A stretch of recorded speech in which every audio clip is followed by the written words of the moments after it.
Hello there and happy Tuesday. I am joining this live much later than I anticipated, and so thank you for coming and letting me be late today. My name is Julia Hirschberg. I am a neurologic physical therapist. I feel so lucky, honestly, to be a part of Re+active. This is a company that I own and I founded. We're coming up on our 11th year anniversary, actually. And I don't know, whenever I get to work with our team, I'm just so elated.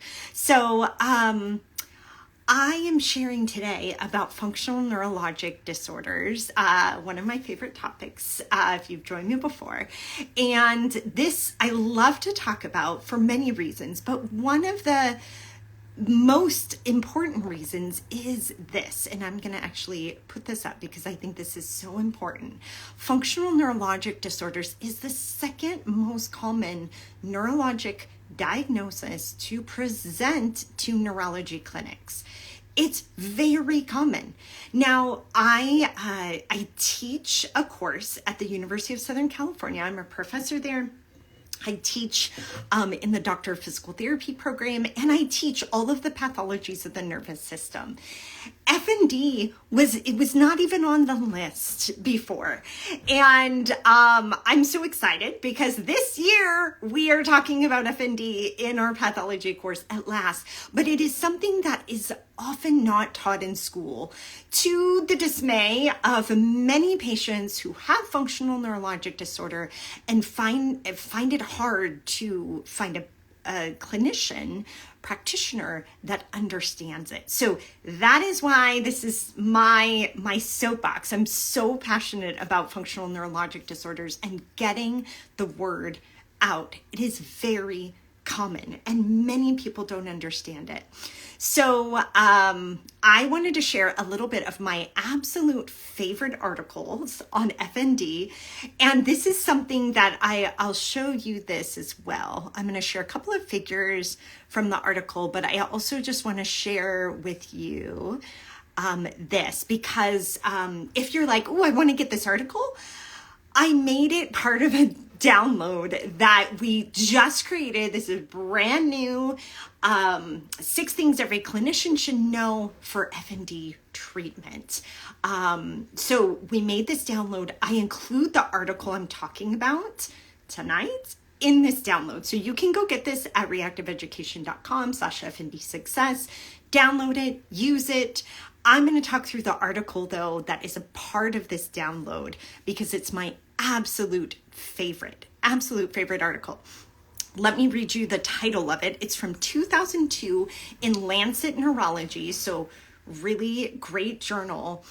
And it's called Functional Neurologic Disorder, New Phenotypes and Common Mechanisms. The folks on this study are like the who's who of movement disorders and F&D. So Mark Hallet is the lead author, Selma Ibeck, Barbara Dwartsky, Laura McWhirter, Jeffrey Staub, and John Stone. Great group of authors. I'm going to share a couple of the pieces here. So really, this is a review article to talk about the prevalence of F&D, to talk about the potential mechanisms of F&D, and these phenotypes or subtypes of F&D, including functional seizures, functional movement disorders, functional cognitive disorders, and 3PD or persistent perceptual postural dizziness. And yes, Cassandra asks, is this something that we can share with our medical teams? That is why I created it. Thank you for asking. Please download this, share it, email it, send it to the world. We want clinicians to know and understand F&D. And particularly, I created this 6 things. So it's 1 page. It's very simple and it gets down to the nitty gritty, what you need to know for PT, for OT, for speech, for a physician, for a chiropractor, for a nurse. It's really what any clinician should know. Somebody also is asking about functional dyspepsia. So that was not talked about in this article particularly, but the ideas, I would say, from this article about what is underlying FND, what are some of maybe the genetic factors and things like that, would relate to any functional neurologic disorder. So let me share with you the very first image that I love from this article, and that is this. Oh, and it's so tiny. I'm not sure you can really read it. We'll try here. And I have my article right up here in front of me, and I'll kind of walk you through it. So one of the things that this is really showing are if you start at 1 down below, what are some of the predisposing factors in FND? What are some of the precipitating factors, the comorbid conditions, perpetuating factors that keep the symptoms going, and then treatment and outcomes. And one of the things that's so important in this figure, you can even read it down there at the bottom in the caption, is that FND can be triggered by a pathophysiologic, a physiologic event. It can also be triggered by a psychophysiologic event. But many people's misunderstanding of FND is that it's only triggered by a psychophysiological event. And that is just not true. We see time and time again that FND is triggered by a physiologic process and a physiologic event, like an injury, like a fracture or a nerve injury, or things like that. Some of the things that you can see in that predisposing factors include neurologic conditions or other medical conditions. And we see this a lot. We also see comorbid conditions. You can see that at the top. Migraine, really, really common. Some other things that we see commonly, autism or hypermobility disorders, dysautonomia, co-occurring. Those things are not FND, but they're co-occurring with functional neurologic disorders. Now, what might precipitate the onset? So you can see in these different subtypes that they've broken down some of the pathophysiologic pieces. Honestly, I'm seeing a lot of drug side effects in folks, being the onset of a movement disorder, syncope or epilepsy being one of the things in functional seizures, a brain injury or concussion being one of the pieces. And then we know in things like 3PD of vestibular insult being the onset or precipitating factor. Functional neurologic disorders don't just come out of nowhere. They're not made up. They're not people faking things. They have a distinct onset. So what are some of the things, so if we go over to number 4, perpetuating factors, what are some of the things that might get in the way, might be barriers for a person getting better? And some of that is honestly how they're treated by many professionals in the healthcare field. Not understood, not heard, not listened to, leading to a lot of diagnostic uncertainty. That's the first thing the authors state there in those perpetuating factors. Misdiagnosis, that's a common one. Poor communication, lack of treatment, going down 600 diagnostic discoveries that come up empty-handed. Very, very frustrating and can really get in the way of recovery.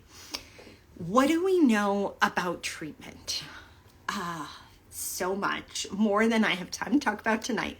But we do know that education and understanding of how the brain works and how that person's body and brain are kind of talking to each other is a very important piece of treatment.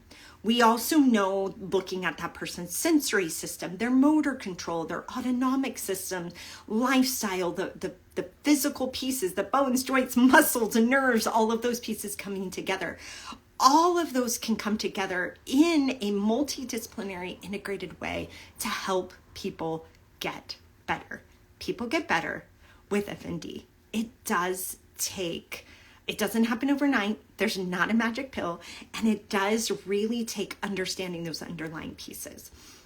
Now, I'm going to share with you I love this picture, but I absolutely, positively, this is my favorite diagram, probably for the whole last year. And I'm a big diagram lover. I love putting things in like a visual way to help understand things. And this has got to be my favorite. I was so very lucky. I went to the Functional Neurologic Disorder Society meeting last summer and got to see Mark Hallet talk through this. And oh, it was so helpful. So I want to walk through this. And again, this article, it's free full text, and I've linked it into our free download, the 6 things download. This article is here. What this article kind of simplifies, we know things are really complex in the brain, but what it goes through are some of those steps that we see to generate movement, from intention to movement planning to movement generation to the movement actually occurring, and then the feedback that occurs. You get this multimodal integration, that's the little brain at the bottom, that brings in information from the body and the environment. Our exteroception, so sensations through the body, and interoception, sensations from inside the body. These then work in a feedback loop. So that's why we have a circle here. So then we can get feedback. And it's really through getting feedback and prediction errors that our model of movement changes. What I love about this diagram is it actually summarizes the studies, the research in F&D, where we know along this pathway there might be changes. So starting at the top, at the intention, and you kind of see this little blue in the front of the brain, that's the dorsal lateral prefrontal cortex, DLPFC. And we know and understand in F&D there might be abnormal connectivity in that area. The second, movement planning. And again, we see a little blue. Where's my little brain? I'll show you. I'll use this guy. It's not the real model, but a little blue supplementary motor area. And this area is important for that movement planning. Also in F&D, we've seen that there can be abnormal connectivity. Down to movement generation in our primary motor cortex. The studies have shown in imaging hypoactivity of the basal ganglia. Some similarities there to something like Parkinson's disease. Now we also see, I just want to point out to you kind of the green and the blue along the side, other pieces that influence this. So emotion does, and they've seen hyperactivity in the amygdala and limbic motor circuits. Attention, this also can influence movement generation, and studies have shown reduced sensory attenuation in functional neurologic disorders. Now, the other piece that's so interesting and fascinating to me is on this other side with the multimodal integration. We know that folks with F&D may have abnormal sense of agency, which is the right temporal parietal junction. That's kind of in this area. And we also know that they potentially, and this is why we test it, have changes in the sensory systems, either interoception and exteroception. And some of this makes sense. They had an injury. So if you had a fracture, if you had a traumatic and catastrophic injury to the leg or the arm. And it doesn't even have to be that. It could be a nerve injury. It could be anything that changes the sensory experience. You are not going to get the right sensory feedback. And what the brain does, because the brain is so good and so fast and needs to be efficient and needs to use its energy well, it needs to predict what is going to occur. So you see these orange pieces, predictive coding, feed-forward signals. If we do not have accurate sensory feedback, either interoceptively or exteroceptively, we cannot give a prediction error, and the brain will continue to make predictive coding, feed-forward signals that are incorrect. And this is what can occur, and this actually makes sense why FND might occur after a physical or pathophysiologic incident, because the feedback is incorrect. That is exactly, now I always have the book on me, but it's back here. Let me grab it. That is exactly what happened in Oliver Sacks, a noted neurologist who ended up having an FND, also ended up recovering. He tells the story in A Leg to Stand On. He had a terrible accident and had nerve injuries, soft tissue injuries, bone injuries, had multiple surgeries, and so on. And his brain developed a prediction about his leg that even as he recovered, it was incorrect. And he needed therapy. He had therapy to restore that function of his limb. And that is the power of therapy. That is the power of neurologic rehabilitation, is that literally everywhere along this pathway, we get to work. We get to work from intentions to planning to generation to the movement itself to the integration, and we get to work on the sensory side of this system. So what a privilege that we get to do that, really. What a privilege as therapists. So this understanding of multiple levels of research integrated into this diagram is why it's so powerful to me. When I can understand why, I'm a very curious person. I'm always asking why. If I can understand why, I can understand then for a person in front of me what I need to do, what their body and their brain might need to help in the recovery process. So this is everything. And this is exactly why I've put this article, and I've actually put in tips of how to use this into our brand new, totally free, because I just want people with FND to have access to clinicians that know what it is and know what to do. I really, really care about this for the world, to be honest. So this is for clinicians, but hey, if you're a person with FND, you can download it and you can send it to all your clinicians too. It's brand new. We distilled down what we find are the 6 things every person should know for FND treatment so they can have success. And again, when you download it, it's at reactiveeducation.com. When you download it, let me actually show you. I think I have this here. These are the 3 things I'm going to email you. This one sheet, it's super simple. Every clinician should know.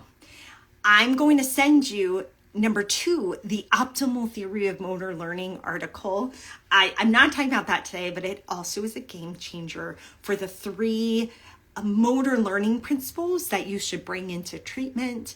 And then this amazing article that I just showed you, these 2 figures from Mark Hallet and colleagues, that summarizes FND, the subtypes and mechanisms, so that you can find success in treatment.